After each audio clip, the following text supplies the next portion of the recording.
I'm a bit big. A bit big, sorry. We'll zoom out. Can make funny faces, of course. Why am I hearing myself twice? Oh, I clicked the link open here. Oh, that's better. But it's a bit low. Hello, hello, hello, hello. Mwah, mwah. Yeah, okay. I think the poster is important, of course. So let's keep that inside.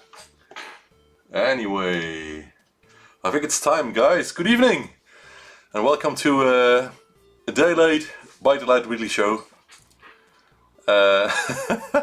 Sorry, Johan. Good evening, by the way.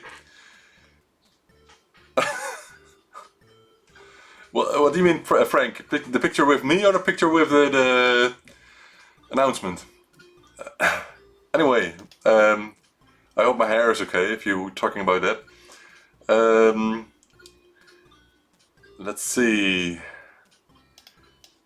I hope the music is in good enough volume compared to my speaking.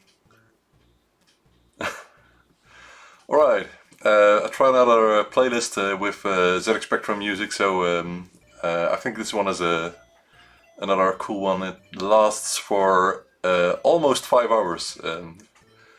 5 hours minus 3 minutes, so that's long enough, I guess. So if we want to stay here until midnight, then it's not a problem. Good evening, Didier, Johan, Frank, Zen-Claude, another Frank who isn't able to comment here, which is unclear why. I have no idea. He's trying still, I think. Gave him some hints. Maybe you can try googling to find out what's happening. Because if he can't chat along, then maybe others can as well. I don't know. I've never heard it before. So anyway, it's another day. And sorry. Maybe some of you have seen my live stream of Fortnite yesterday. It wasn't supposed to happen. It's just because my son contacted me and said something was happening in Fortnite again, and I was in the middle of work, and but I just couldn't resist. And when big events happen in Fortnite, I always like to watch what's happening. And nowadays I just open the stream as well, so others can see what happened after it happened, if they couldn't attend at the time. So that's why I sometimes stream live with Fortnite, and maybe I should do that on another channel. I don't know. But I sometimes just do. And before I was streaming, I had some other obligations, and after that I was still working. So it was in between, although it was almost an hour, I think. I'm not sure. Anyway, good evening, guys, and welcome to another ByteDelight weekly show. Let's kick off with the intro.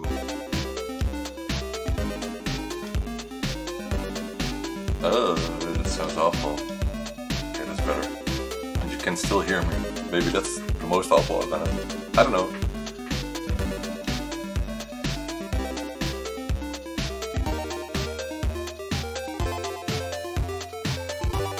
Anyway, enough of the intro.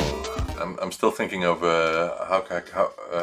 how I want it in the future. I don't know. I want of course, I want an intro that suits the ZX Spectrum a bit more than what it's now, but it's time consuming to create something creative.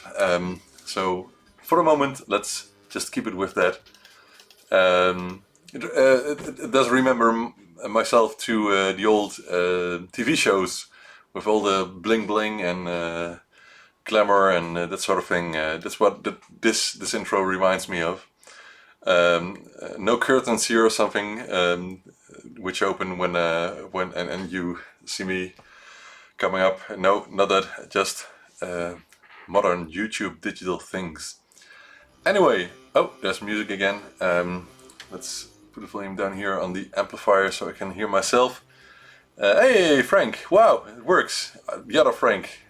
Okay, great you're on as well. Good evening, 2 Franks. That will make it a bit hard when I'm trying to talk to one of you. I got a big cup of coffee because I like coffee, and I hope you do as well. Because I'm still trying to be healthy and not drinking too much alcohol or no alcohol at all and that sort of thing. But anyway, we'll come to that in a second again. Hola, good evening, goedenavond, guten Abend. Am I forgetting anything? Hello? Oh no, good evening, I said that, I think. If you have anything to add to the program tonight, anything you want to discuss here, then tell me, then I can add it to the list. So I don't have a snack tonight, but I'm still thinking of the topic we discussed last week. I'm doubting a bit if I should do it because I'm way too busy at the moment. But I'm thinking of adding cookies to the products I ship worldwide. And of course, they must be Dutch cookies then, so what's better than stroopwafels in that case? And Frank R. showed me a link of cheap mini stroopwafels, and I checked it out, and actually that was the cheapest offer I found. So I think I can order them, but the problem is what happens if I put them in an envelope, a bubble envelope, for example, will they be crushed? I don't know. Anyway, I'm not sure, and I just want to know from you guys: should I include mini stroopwafels in the stuff I ship to you guys and other people? Let me know in the chat. If you say yes, and then I think I just have to. So, what got me thinking about it again was that the Pie Hut sent another bag of sweets, small sweets, this week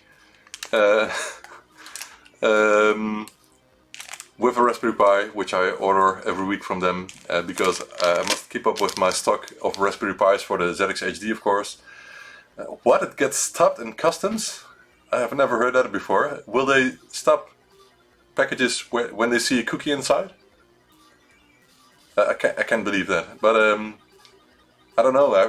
I'm not experienced with that. I watch the programs on television though, with the customs in the US, somewhere in Australia, I think, where they try to pick people out of the travelers by plane that are oh man. Let me just translate that, because sometimes suspected, okay, people that are suspicious, that behave suspicious, or they found something in the scans or something. I like watching those programs because it's sometimes really painful to watch people that take huge risks for themselves. In several ways, and of course I don't like when seeing an episode when someone gets arrested for something like cocaine or something like that, and then you hear that they have kids at home, and man, that's really awful. Anyway, well, Johan, I didn't actually implement any cookie warning at the moment on my website, and I have no idea if my website actually does save cookies. I have no idea. So that's something I should dive in a bit. There's more of those things with the new privacy laws worldwide that I should check out. But I just didn't have time for it yet. Talking about things I should check out. I still should make an appointment with some people I know about insurances and retirement funds and that sort of thing. Now I'm working for myself, but I have a couple of weeks left before my contract with my former employer ends. I think I should close the window. Anyway, I still have to do that. It's a lot of work, but I'm trying to focus on getting my production up and running at the speed that's needed. Once I should make once I'm making a living of this only. So it's a matter of priorities and trying to work as hard as I can, because man, it's a really lot of work to do. Alright, I think I should just get a couple of boxes with those stroopwafels and just add them, you know. But I have no idea if people, if it will make people like the products more, or like my webshop more, or like me more. I don't know. I think when I see these bags, I often think I just like the sweets. I don't like the company anymore, because I have no idea who's behind it. You know. Sometimes I don't trust these bags, but this one is closed, so mostly I just eat them. Anyway, let's get back to the program. Okay, so no snack this week except for this small bag of sweets, which is bad as well, because it's a lot of, I think it's only sugar, isn't it? Oh no, it's not. That's strange. Per 100 grams, it's only 47 grams of sugar, so only half. Anyway, yeah, again about a Fortnite streams I did a couple of times last weeks. I like to play a game of Fortnite now and then, and because I can, I just sometimes open the stream and people can watch. And actually, about the two events that the two potential events that which were rumored on by some forums and websites. It actually turned out that there was nothing going on at that moment, but some people were also watching or looking out for the same info. So they stumbled upon my live streams and replied to the stream that they were also curious if something would happen. So it wasn't only me and my son, but anyway, there could be more Fortnite streams, but maybe you've seen that I'm not the best at Fortnite in one of the recordings from last week. Anyway, the things I should have done last week were mainly repairs, and did I succeed? Well, not really. I still have lots of those things to do, and I'm lagging behind at the moment with email and Facebook messages due to several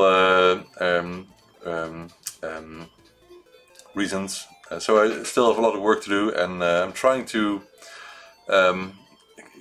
just catch up and go on with it. And I told myself that I will wait with ordering the pick and place machine, which sounds crazy, I know, until I've done all the repairs. Because if I would order the machine and it would arrive in something like a week, then the chances are very big that I will just focus on the machine and forget the repairs at all, and that shouldn't happen. So the repairs will get the priority, and after that I will order the pick and place machine, which will take some time to finish, and also the reflow oven needs to be finished as well.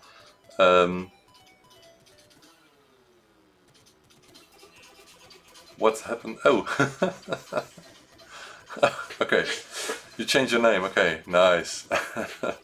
Alright, sorry, I was distracted. So I still have to do a lot of repairs, and I'm really trying to clean up anything else, but it's hard because lots of orders are still coming in, and lots of emails are still coming in, and questions and other messages, all kinds of messages and things. Anyway, last Sunday I was doing lots of stuff, parts ordering, and I spent a lot of money at Farnell and Reichelt and Conrad and eBay, AliExpress and some more companies for parts, and I really ordered them everywhere because, for example, someone sent me a link to seller at AliExpress for Western Digital floppy disk controllers, which were very decently priced there. And of course, you never know what you get, if the parts will work or not. But of course, you're protected for that. So I ordered a batch, and I hope they work. And I ordered all the other stuff I needed. For example, where's that box? I think I don't know. Let's see. I have a box here. Ah, it's here. Just a sec.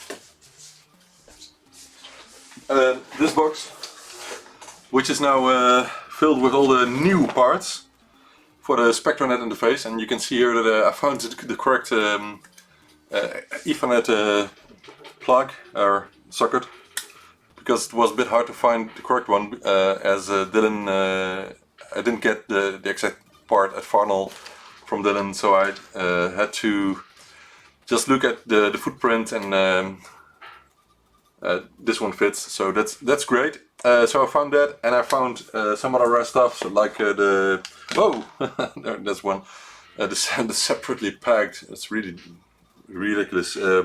These are the Ethernet single chip controllers, which will go here on the PCB.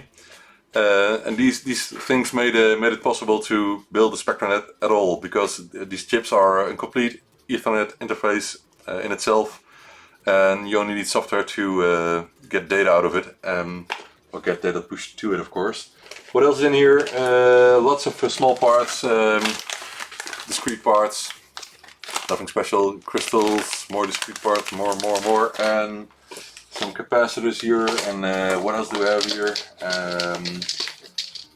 Some logic parts, CMOS logic parts, and oh, these are the SRAM chips, and I also ordered the correct ROM chips, because Dylan selected a TSOP package 1, which is the one here, and it's that part, and that's really hard to get, because the only place I found that the discontinued part was on eBay. So I ordered a couple of them, and I hope they will work.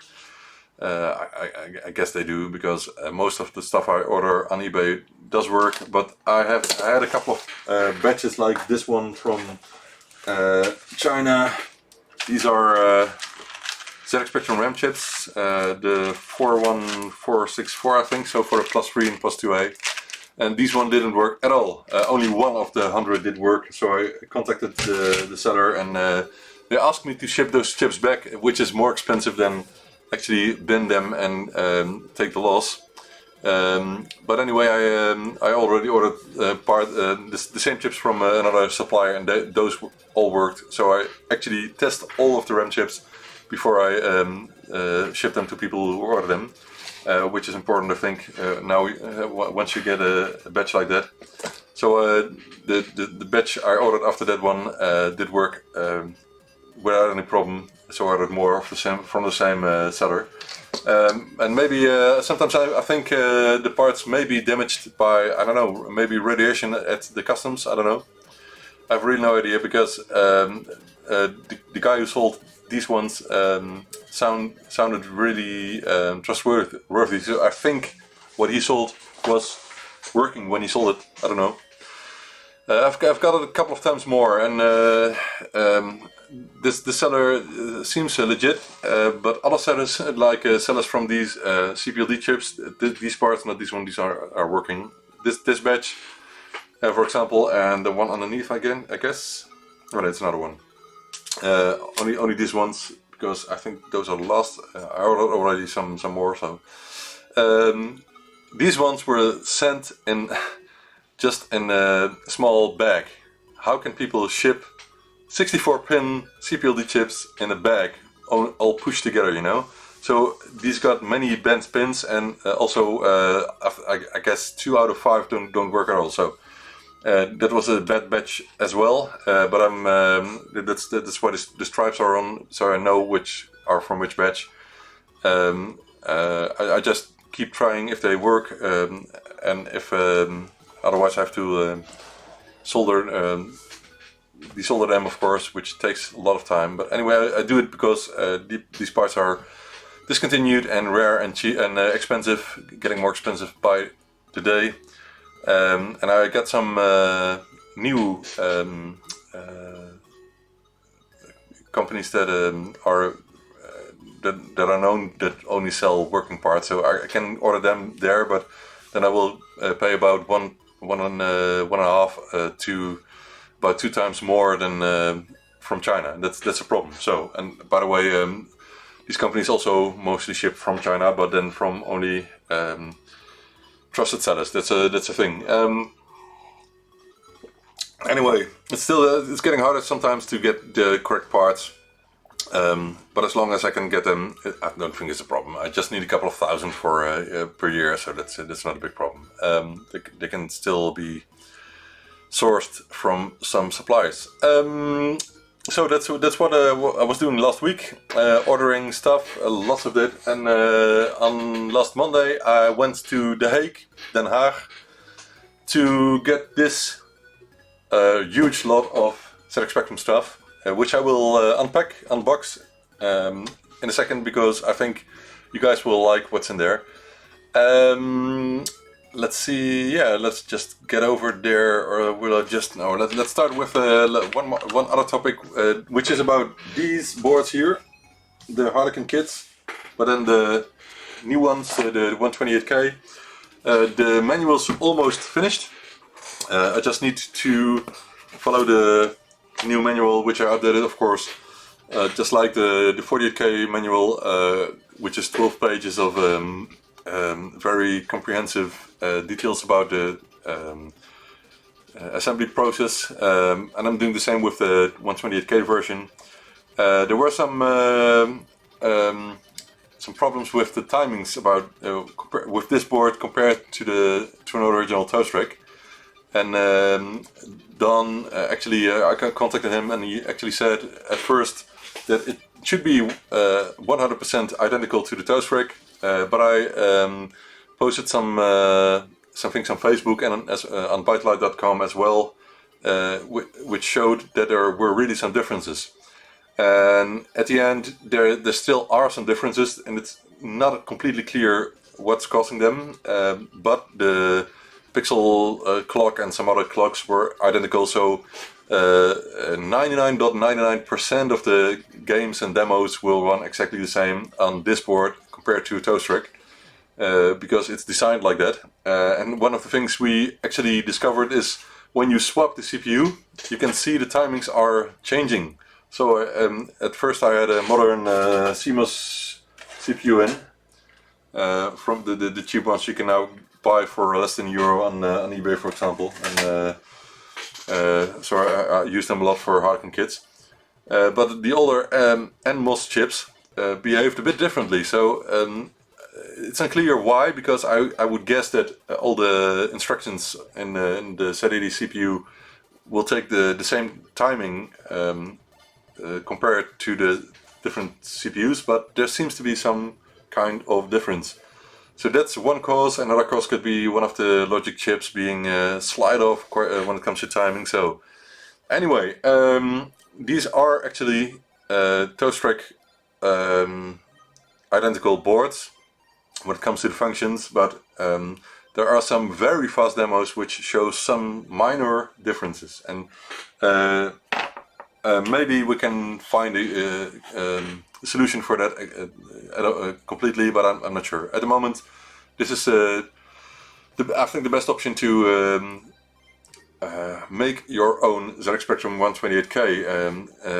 You can decide yourself if you want to be toast rack compatible or +2A, +3 compatible. You can use several ROMs if you want to.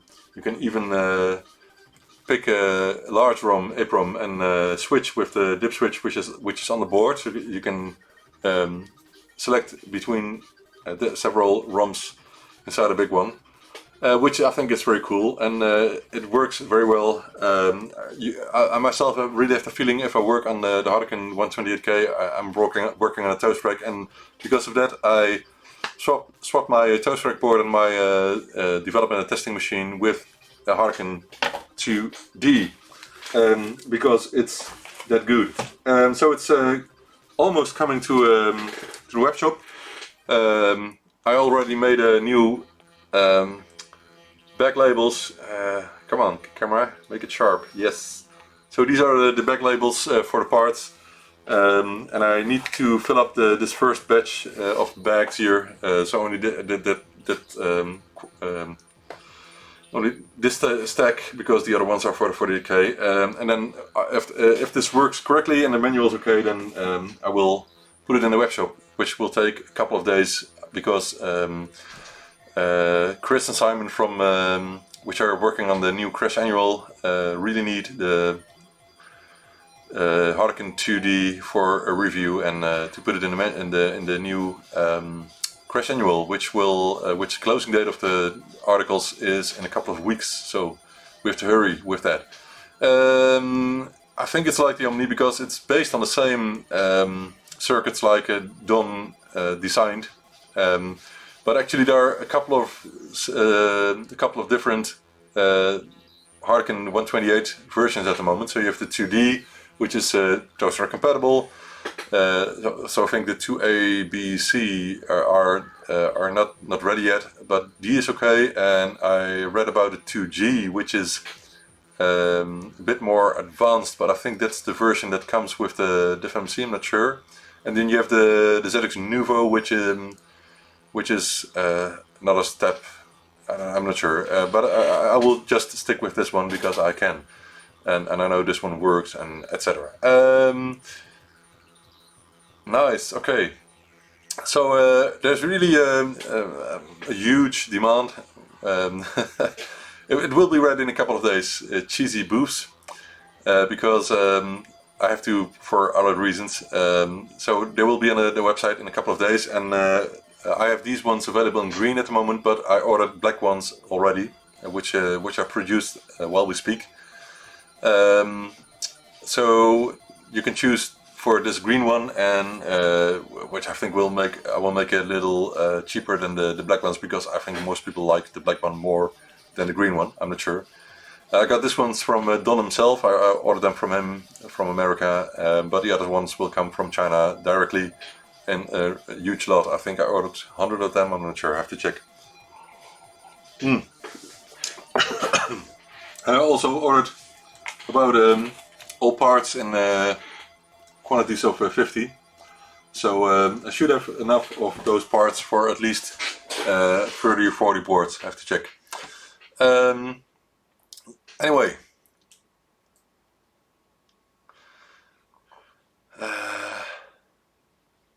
I found black harder. Okay, maybe you're right, Peter. I'm not sure. I just like working on black PCBs. So only for maybe small add-on boards, I prefer white. But for all my PCBs, I only use black ones, like the ZX-AY. I'm finishing a batch here. I really like black, and I think it suits the ZX Spectrum better than green ones. And of course, Harkin board is usually inside a case. You won't see it, but I think black is a cool color when it comes to ZX Spectrum. Maybe for Atari I should do red or yellow. I'm not sure. Commodore brown. I don't know. I don't think they have brown PCBs, but maybe I can ask. Anyway, or maybe just green for Commodore, I'm not sure. I don't think black will suit Commodore at all. It's an aesthetic thing, you know. So let's just try to get the best color for each machine. Alright, let's get over to the huge boxes here. And I already did some sorting because why did I do that? I was trying to remove some garbage from the big boxes. And I just want to. Oh man, it's heavy. As you may have seen on Facebook, I was discussing should I keep audio tapes that were used as data tape, or should I just bin them or sell them, or I'm not sure, because some people think you have to check each and every tape for rare software or missing in action games or something like that. But man, that will take a lot of time, and I really don't have the time. If someone would pay me for that, I don't have any problem with it. And of course, it's a hobby. I agree with you. But nowadays, if you want to do lots of these things and you do it for a living, then you really have to think of a bit of profit and that sort of thing. Anyway, okay, so here's one case of, you can almost not see me, maybe this is better. Some games, no, these are not games, these are things like basic code tapes, some really rare stuff which I've never seen. R.K. Hopkins, the name sounds familiar, and the game is called BA111. I have no idea what it is, but I just thought I should keep it because maybe it's rare. Some other stuff from, it's saying the RAM magazine, and I have a stack of RAM mags, and these were the tapes that actually seemed to have gone with them, and I never knew that RAM also offered tapes. Well, it's too late, Frank. But maybe next time, because I really I think I get 100 of tapes a year, something like that. Joystick in the face tape. I don't think I actually have the joystick in the face. More beta basic. Oh, it's something else, of course. Than basic code. Basic code was transmitted on radio, and beta basic is of course the awesome basic speed increaser or something. Spy. It's a game with a misuse spy. Blah blah. What is it? Is it a game? Spy? I think. 007 Spy. It says. Side 2, 007 Spy. But it's from 1984, and it's really cool how the tape is made. It's a very simple piece of instructions and a piece of tape on the tape itself, a piece of paper on the tape itself. So I just thought it was wise to keep that one. And more things like these tapes, Black Crystal. I have no idea what's on it. Cassette 50 of what? Cassette 50 of RAM tapes. I have tape 21, I have tape 31, and I have tape, I don't know, what's this? Tape 17. Oh, tape copier, oh okay. Okay, so 007 Spy is tape copier, I never knew. Alright, and I got a head cleaner. Which you don't see often here in Holland, as far as I know. Ultraviolet machine code assembler. I've never heard of ultraviolet as an assembler. I use assemblers a lot, but never heard of it. Another copy of Black Crystal. Black Crystal. Oh, these are all maps. So it's really it's a game that consists of several types. Never knew that.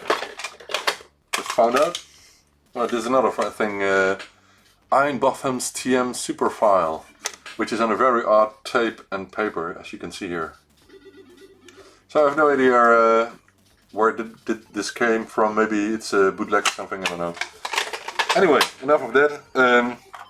Also another one of these, which I just like because of the real looking things, which is awesome. I have 3 of these now, and I will just keep them just because they look cool.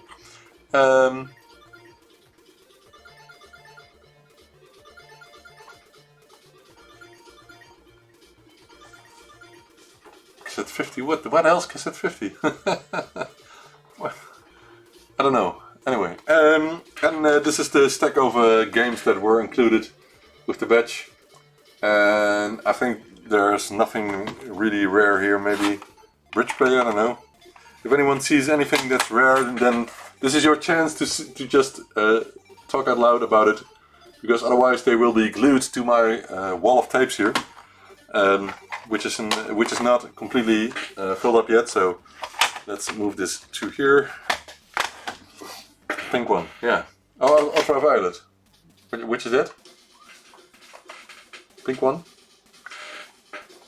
Oh, you mean Spy one, which is more like peach color, peach and pink. Maybe it's my monitor in this here. Anyway, and I like the case as well, because these cassette cases are really worth keeping. These are very great quality for the time, I think, and they won't let you let the tape fall out, because when you put it, then it's closed. So.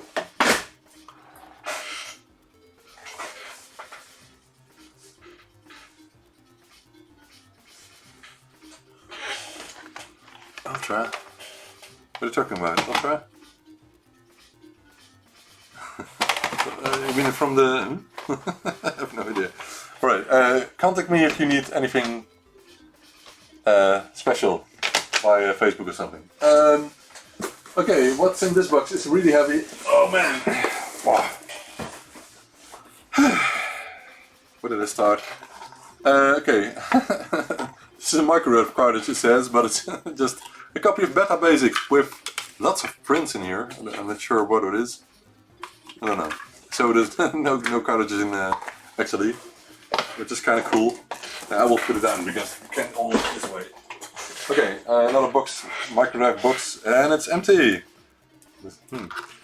Only some of those original papers. But I have more of these microdrive boxes, and these ones, oh nice. This one has a copy of Password Free, which I think I've never seen. Password Free, yeah man. I should test it out, but of course these need a refilling. Yeah, we'll do that when I find the time, somewhere in the future, which could take years. More tapes. Someone made an archive of some way, real way it says. A lot of tapes, microdrive with, I don't know. Defect, it says defect. Why did you keep it if it says defect? I don't know. Anyway, demo. So huge collection of microdrive cards here.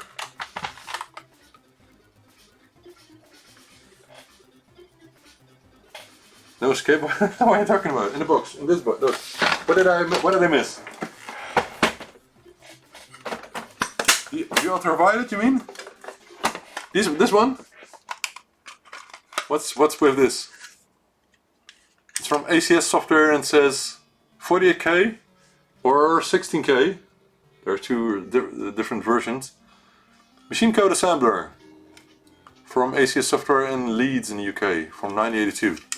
What's so special about that? Do some people collect assemblers? I don't know. Let me know. Something else here? Maybe I should just offer all of them on eBay. I don't know. More cartridges. Let's just skip these because I have no idea what's on there. And more cartridges. Nothing special.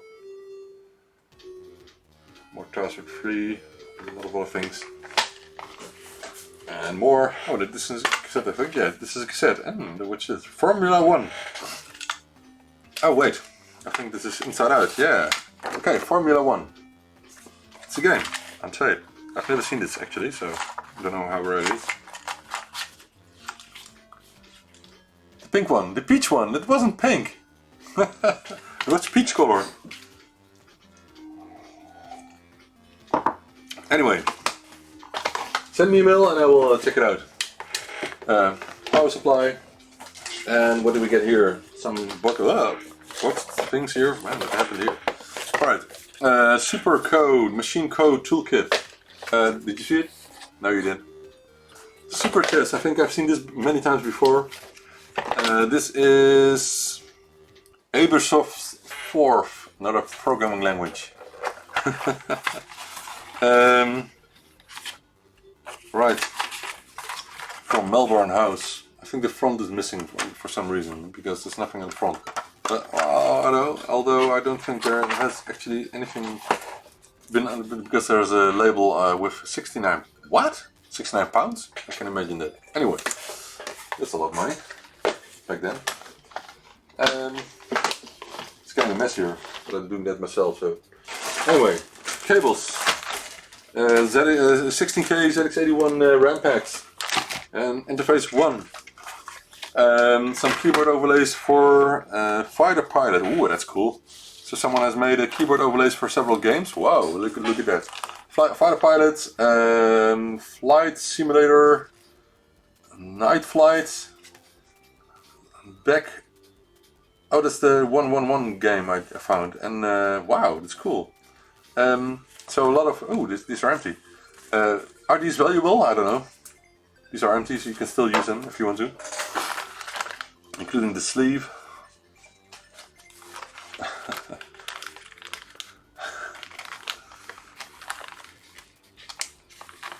Okay, cool. So, you know guys, I really have absolutely no idea about value of games on tape. I really don't. And it's not that I'm giving them away or something. I sometimes ask if there's no value, so I can put them on the wall here and no one will complain. But I will just put them on eBay or something.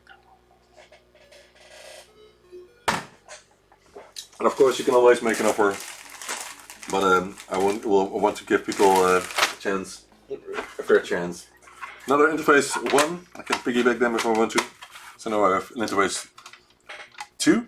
Oh, just joking. What's this? The Trader Trilogy. What's that? Ooh, wow, that looks cool. That's cool art. It's a spaceship with fuel. Looks cool. Never seen that. I wonder from what year it is. It's from 1982. Okay. I don't know if it's complete. It's okay. You can open it, I think. Why not? Oh wait. All right. Look at that. It's old, but it's also a booklet inside. So I think this is. It seems a bit rare. Never seen it. What else is in here? Okay, it's an empty cartridge holder. Another 4th tape from EcoSoft, and I've seen this before. So I don't think this one is very rare. Some print listings in here. No idea what it is. I've actually heard from some colleagues in the past that 4th is still being used and learned to people, so it's cool. It's another language. Copy of The Hobbit. Nothing special, I think. Let's see what's in here. Beta Basic, the big one, the big case Beta Basic with the manual. Wow. I've used Beta Basic in the past and I really liked it, but it's the problem, of course, that it was mainly for experimenting and development stuff and not for real use with games or something, because you had to compile things. And anyway, it was cool. Casper 2, complete copy on tape for 48K Spectrum. I think I've seen this one before as well, so I don't think it's very rare. But anyway, should I just should I offer these things on eBay as well? Because I take time. Oh, takes time and sorry. Maybe it's worthless, but I don't know. Let me know. Some books here. Is there anything rare in here? Oh, more Beta Basic manuals. ZX Spectrum Plus upgrade instructions and a Dutch version as well, which is cool, I think. Some more manuals. We all know these ones, and all us Dutch people, it's very strange that everyone I know has at least 2, 3, 4, or 5 of these ones, which were very cool back then, because at the back, by the way, if you open it, you immediately get to the Z80 instruction set. So these books were used for machine code development a lot, like I did it. And back then, before we had an assembler, I just typed in the X codes in BASIC, and yeah, it was cool. Anyway, but I will bin this one because there are so many of them. Some more books here, nothing special, nothing. Anyway, everyone does, Johan. But maybe you know it a bit more than I do, because you have done more development than I did. That's a fact. And I still like development as well, like you, but time, you know. Let's just put a bit of this back in the box, because otherwise I will not have enough space here. Oh, there were some tape recorders in the box as well, but let's not spend time on that. And let's move to the next box, which is even bigger. And this contains all the machines, of course. Oh man! Oh yeah! Alright, okay, first I got this micro driver thingy, and already asked if this one is rare, but people say it's less rare than multiphase. Okay, let's get to the ZX Spectrums. I have no idea why these ones are in the bag. This one is, I guess, an issue 2, because I don't see heatsink. I think so. It's not an issue 1. Should I open it? I want to open it. Let me get a... Where's my... Oh, there it is. I think it's an issue 2. It says 16K, so... I forget must be. And what I'm seeing from the serial number, it's a late issue too, so I don't think there's anything special inside here.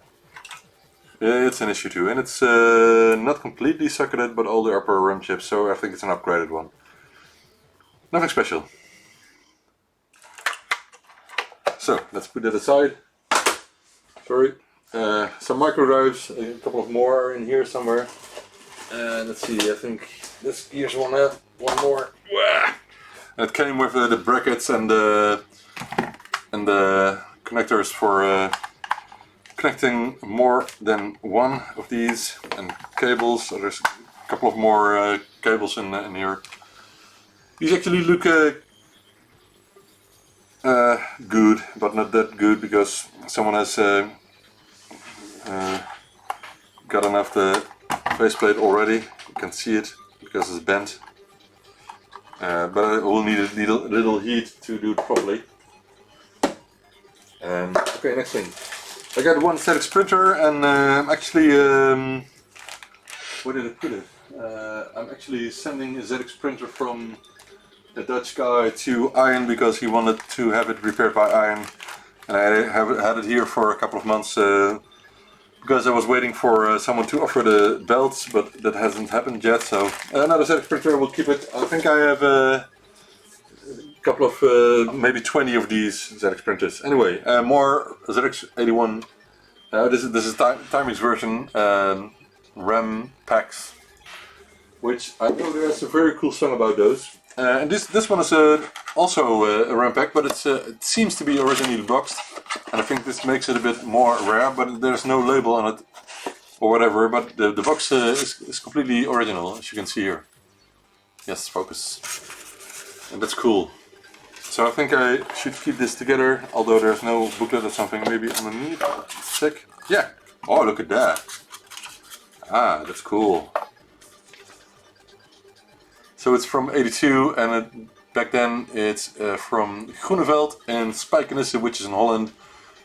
Really? It was 295 gulden. Wow. That's about, what is it? 150 euro or something? Wow. Only the RAM pack, man. But cool, it's still complete, I think. Maybe it's one of the first, I don't know. No, it can be. It can be one of the first. 82, that was... ZX80 was out for a couple of years then, I think. Anyway, let's get to the next ZX Spectrum. I already cut the cable here. Someone put a BNC cable on it, but I didn't open it, and I am curious to know what model is inside. This could be an issue 2 as well because of the serial number, but it's a 48K, it says. So let's see, and yeah, another issue 2. And I don't like issue 2s, you may know, because I hate the color calibrating. Anyway, and this is an empty case, which ugly felt pads, man, from a different time, seeing from the serial number, but I don't think there's anything special inside because it's empty. But let's just open it. Why not? Well, Frank, I do actually repair the microdrives in a very good way, because I did a lot of research on how to properly fix them, and I think Ian and I learned from that, from those experiments. I'm not sure if he knew it already, but for example, the 7805 voltage regulator inside the microdrives sometimes fails, and it's really useful to replace the capacitors which are inside. Because I did some tests, and after you replace the capacitors, the microdrives really format a lot better. Of course, the rubber roller inside the microdrive needs to be replaced all the time, which are a bit expensive. But and of course, you have to take off the faceplate, which could be hard if you don't use the proper amount of heat. And all the details about the things you should do with the microdrive are somewhere on ByteDelight.com. So Google for it, ByteDelight microdrive repair, something like that. This case is really ugly. I'm not going to use it. Look at the scratches here, man. And there's a hole here. Someone put I guess a reset button in. So this one is really useless, and even the faceplate is damaged. So I'm not using that for anything. Okay, another one. which is also empty, I think.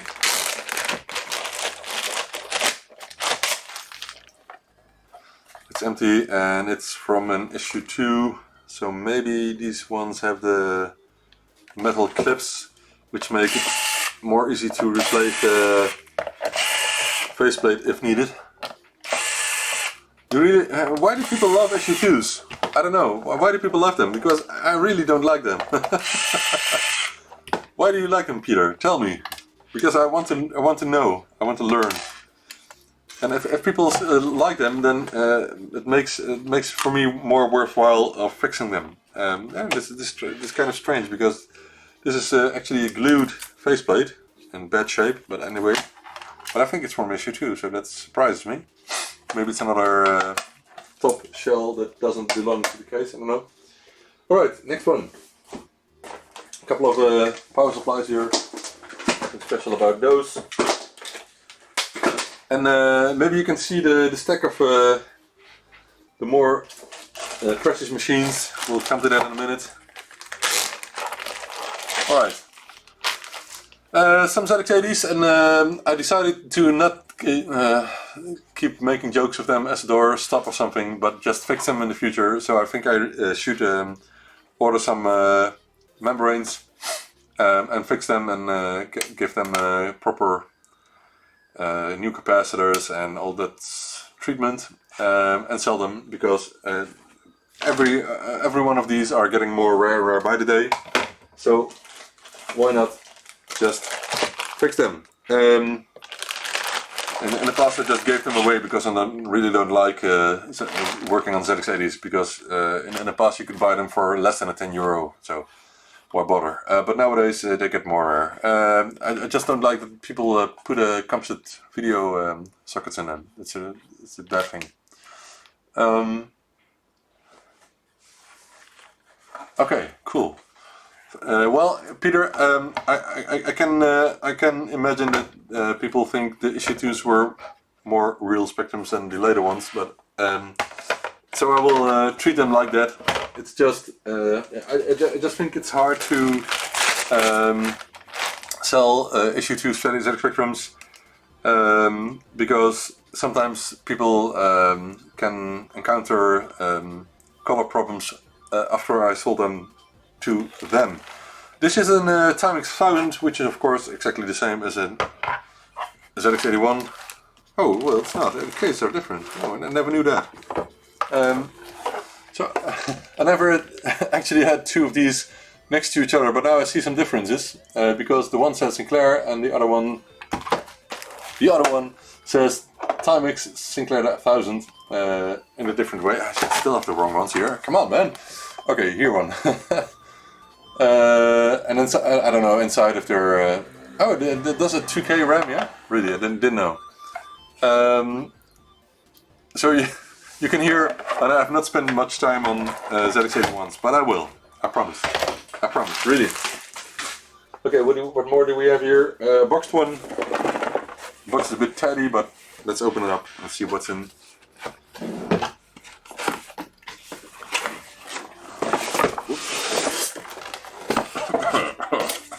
Oh my.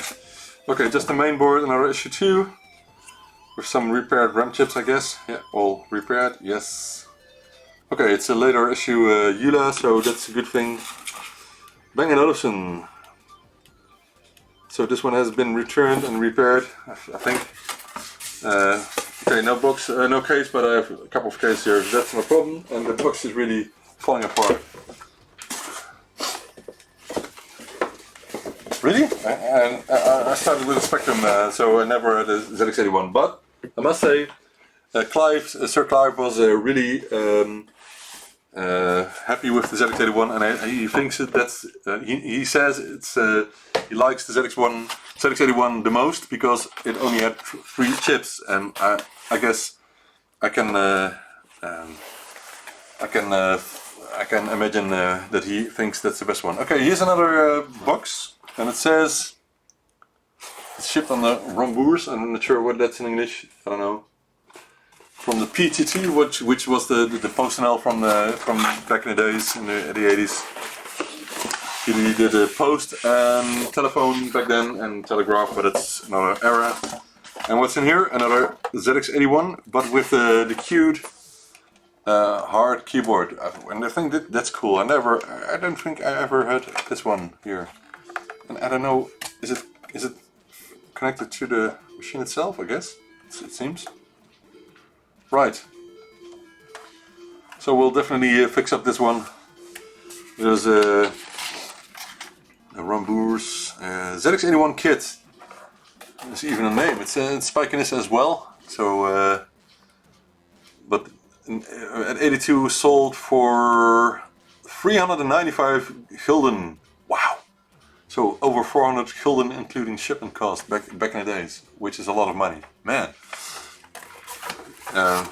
But I think back in the days, £1 was about 3 gulden. So I think it was still about £100, which was the goal of Sinclair himself. And it's in the original box, which is very cool, I think.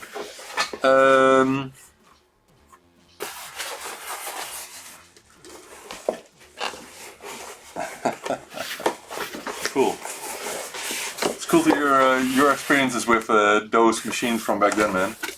And I really never worked with the ZX81 because, well, if you have a Spectrum, why would you?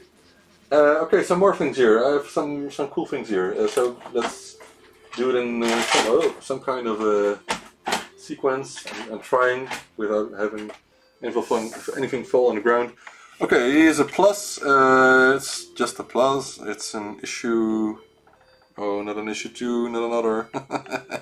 I think it's another issue 2. Yeah. Let's open it up.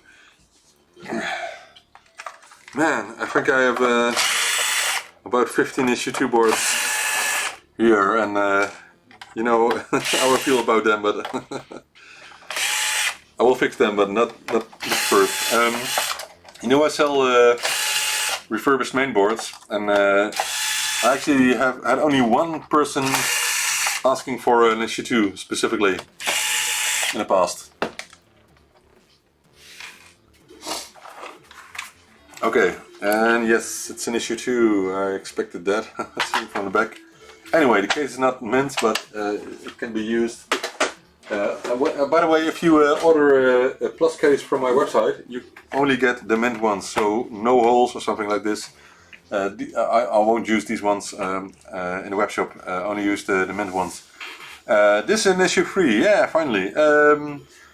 Let's open it up. Do you like this unboxing, by the way? Let me know if you like it, because I like it. But I want to know if you guys like this as well. I think it's cool. How often do you see a lot like this coming in one try? Look at that. Someone repaired the membranes by fitting some extra flat cable, ribbon cable, and it's an issue 3. It's an early issue 3.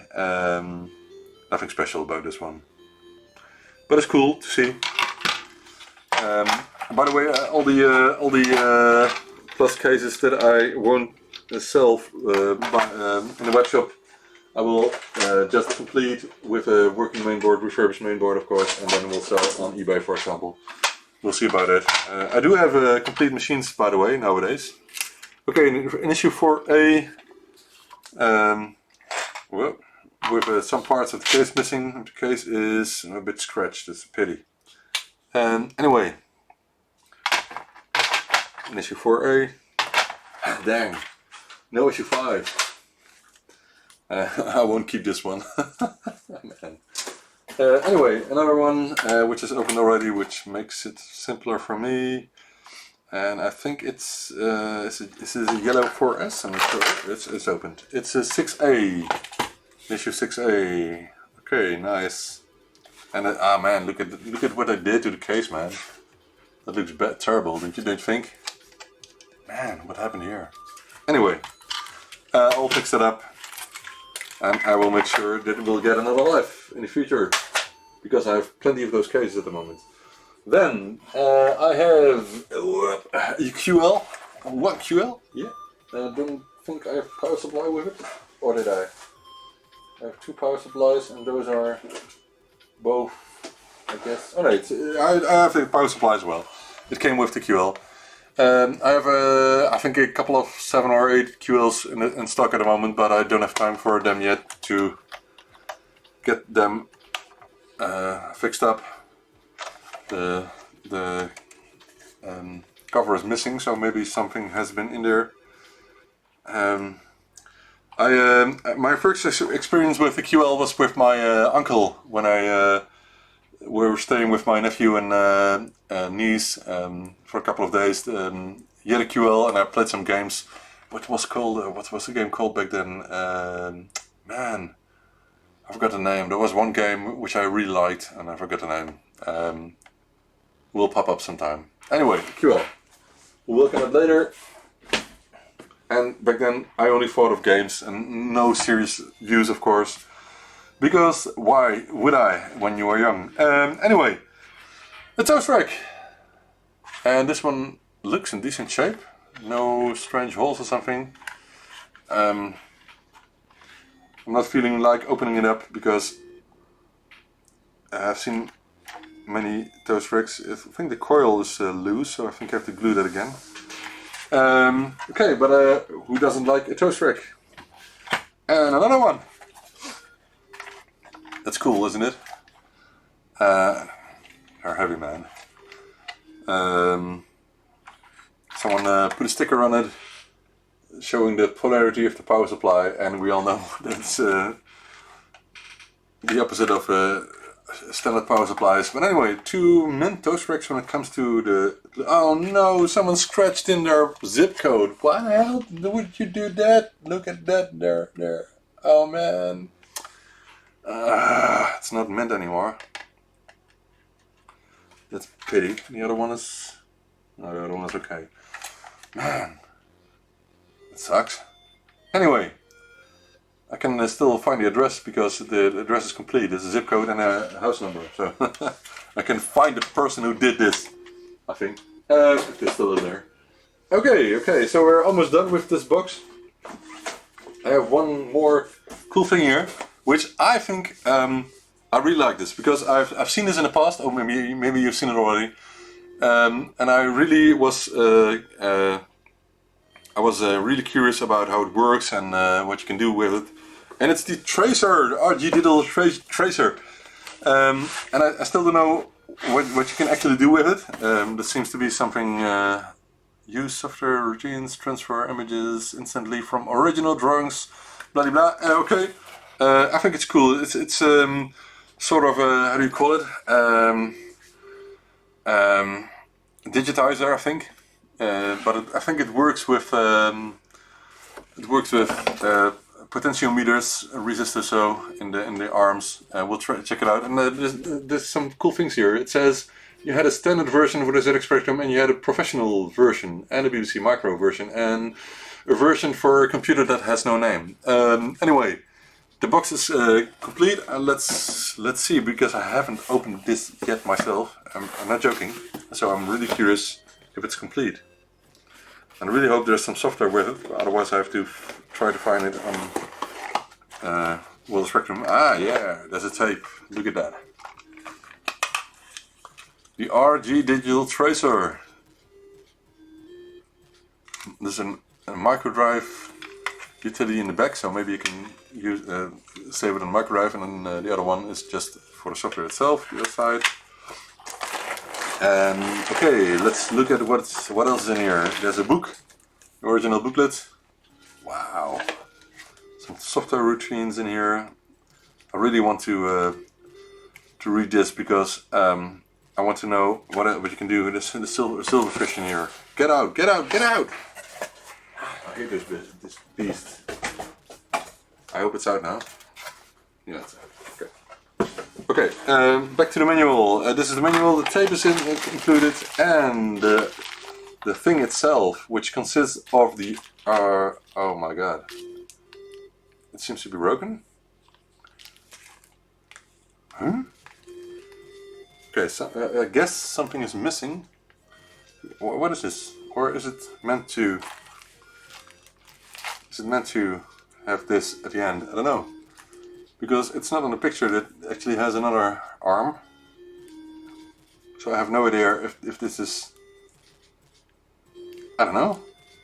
Is it missing the platform? I don't know. I have no idea. Anyway, I should check it out because I can see, you can really feel some resistance here.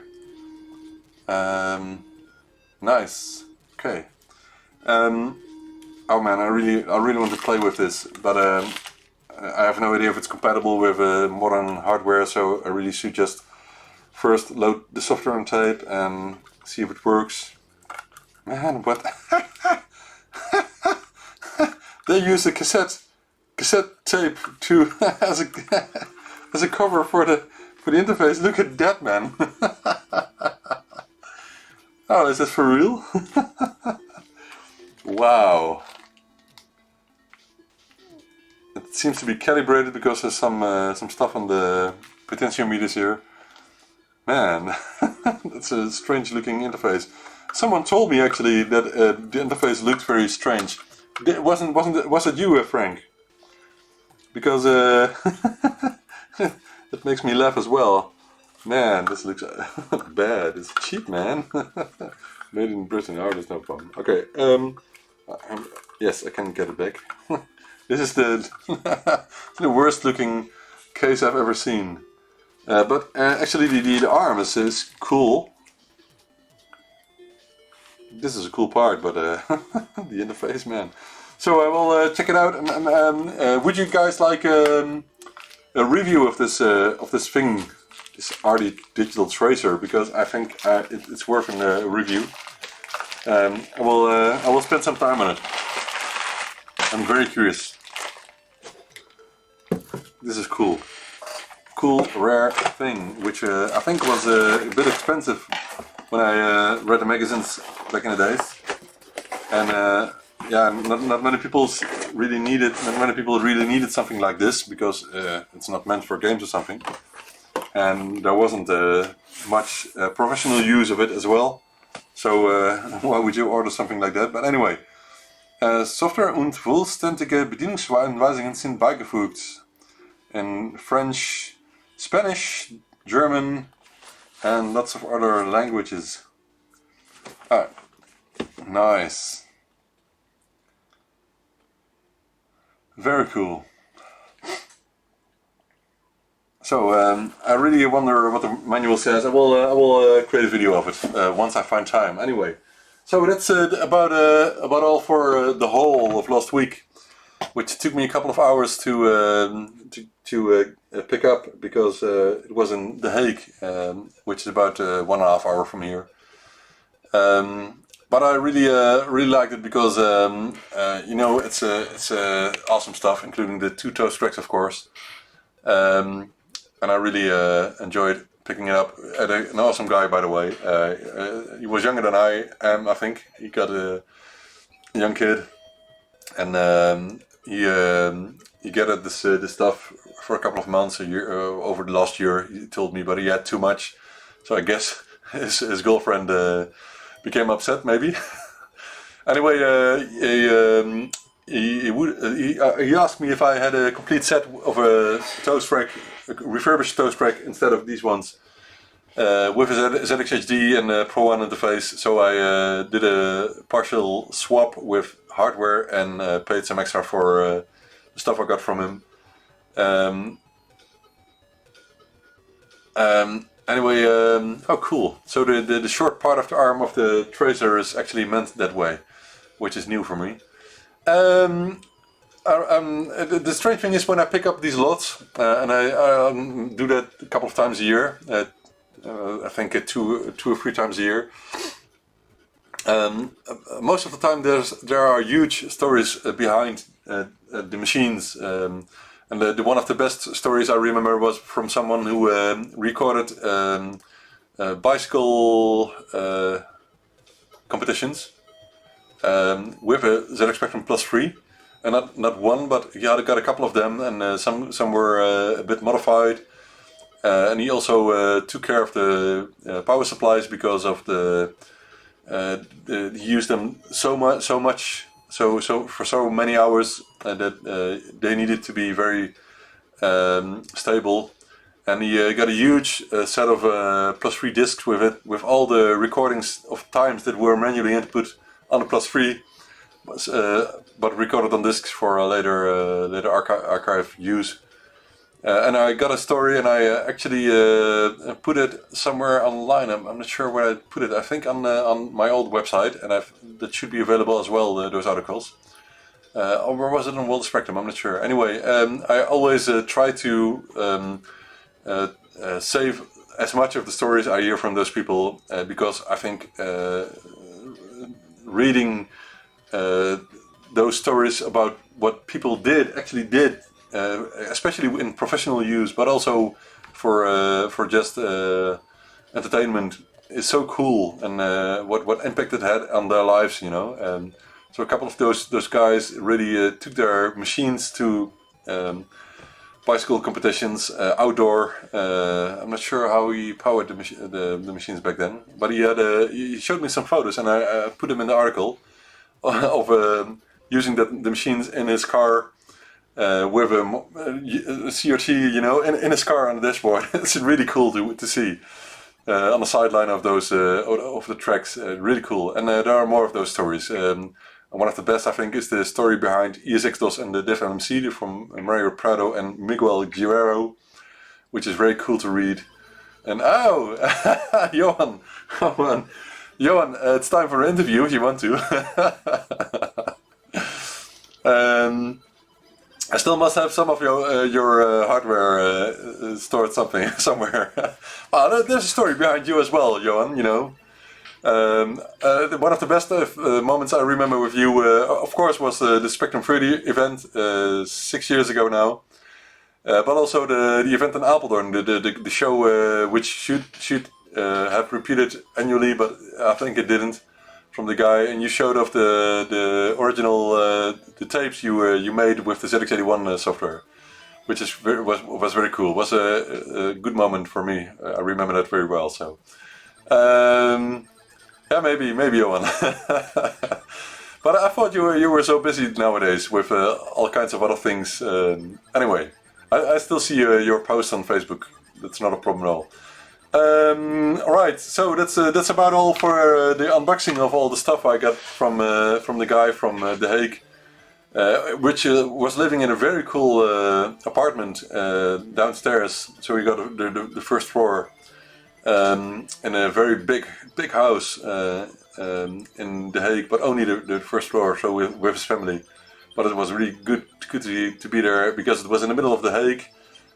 He had a playground just in front of his door, so for his kids it was cool, and it was not a busy street or something.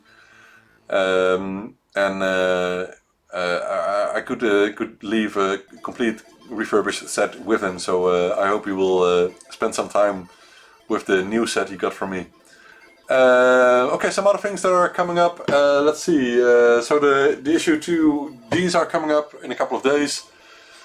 I still should work very hard on the repairs, so I have to be careful with offering new stuff. I still have to offer the posters and the photos of the jetpack photos, of course. But I'm waiting with that because I need a lot of time to finish the repairs first, which is really important before I do anything else. Because I was talking with someone on Facebook last week, and I'm still not sure where my focus should be in the future. My aim is to make enough income for my family, of course, but I'm not sure how I will use my time to achieve that, because I can focus on creating more videos on YouTube, I can focus on developing new hardware, I can focus just on the products I already have, mainly. I can focus on spare parts, I can focus on lots of things. But it's really hard to decide, because really I would like to do it all. But the thing is, it's not all profitable. It's not all worth the time, really. I think my focus should be on producing new hardware with the pick and place machine, which will arrive in I think a couple of weeks now. Because that's where I get my margins of, I think. But we'll see. I have to think a lot more with with what I'm going to do. But in the meantime, I have to catch up with all the backlogs still. I'm doing that for months now. And it's really hard because lots of things are changing. For example, my son has visited his high school this week for the first time. So it took me a couple of hours in total to drive with him by bike to his new school, which he has to get to know the route, and it's the first time he has to do a longer distance by himself in the future. So next week he's going to do that for the first time, and there's some things which are really important for him and for me as well, then of course. And I really want to support him with that, and so he has a good time in his high school. And if you hear what's happening in high school nowadays, man, the first day there were some problems with one of the kids in his class, which was sent out of the classroom, and some fights when the teachers were away and that sort of thing. And my son is really sensitive for that, so I really want to talk a lot with him what he experiences, and I'm really curious and want to support him with his homework from next week. So that's a new thing, and my daughter is still on how do you call it? First school? I'm not sure. Basisschool is called in Holland. Anyway, she's doing great, and she's a completely other level than my son is. So they're two completely different persons, and they both need my support and attention a lot, of course. So we've been online live now for over an hour, and I think I will go visit my kids downstairs. Someone also said, maybe Ben, it's better to make some shorter videos, more shorter videos in a week. So I think I will just do that. Well, Frank, it's easier said than done, because I want, when I'm making new hardware, that's a hobby as well. So it's hard to say what's the best choice. I don't know. We'll see. Maybe I will do more videos in the future, even live streams during the week. I will see. I can do that. Maybe it's better for me to do that when the kids are at school, which will make it a bit more easy for me. But we'll see. It's not a problem when it comes to lighting, because this camera is really a good camera, and I only have the LED bulbs here, the modern LED bulbs, and I think the quality is still great. This camera is a really good camera. I'm really happy ordering this one. Alright. I think I will keep it with this for this evening. Again, sorry for the delay of one day, but thank you guys for watching and chatting along, and we'll see you next week on, I think just on Friday, like always. So thank you for watching, and see you next week. Head over to zxspectrum.shop to buy brand new add-ons for your ZX Spectrum. Lots of different products are available, for example the ZX HD HDMI interface, or the DiffMC Enjoy Pro 1 SD card interface, and lots more. Set a currency preference to British pounds or euro, and check out easily. Also found on our website are links to our Facebook page with weekly updates of all kinds of ongoing projects. And of course, do subscribe to our YouTube channel with lots of reviews and the ByteDelight weekly show episodes.